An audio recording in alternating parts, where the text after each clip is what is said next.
Shalom peuple de Dieu, j'espère que vous allez bien, ou sinon de mon côté, ça va. En tout cas, aujourd'hui, j'aimerais parler sur le Saint-Esprit. Le Saint-Esprit. Est-ce que vraiment le parler à langue est le seul signe qui prouve que cette personne est saisie par le Saint-Esprit? Ou ce sont seulement ceux qui parlent en langue qui ont le Saint-Esprit?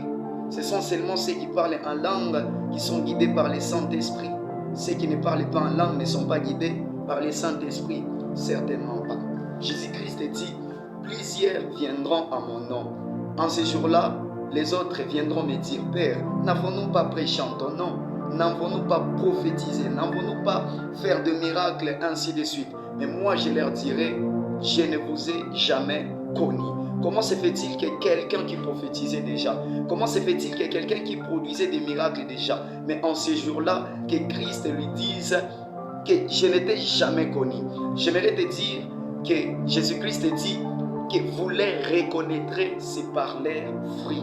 Un enfant de Dieu, ce n'est pas parce qu'il parle en langue, ce n'est pas parce qu'il connaît prêcher, ce n'est pas parce qu'il fait des miracles que cela prouve que réellement celui-ci est un enfant de Dieu.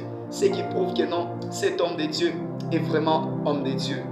C'est le fruit du Saint-Esprit. C'est ainsi que le livre de Galates chapitre 5, le verset 22 nous parle de plusieurs fruits du Saint-Esprit. Galates 5, le verset 22, la Bible dit, mais le fruit de l'Esprit, c'est l'amour, la joie, la paix, la patience, la bonté, la bénignité, la fidélité, la douceur, la tempérance. Si tu as vraiment ces fruits en toi, je t'assure que Dieu te connaît et tu es béni par Dieu. En tout cas, merci beaucoup. N'hésitez pas de me faire grâce. Question de liker cette vidéo, de commenter et de la partager aussi. Merci beaucoup et ciao.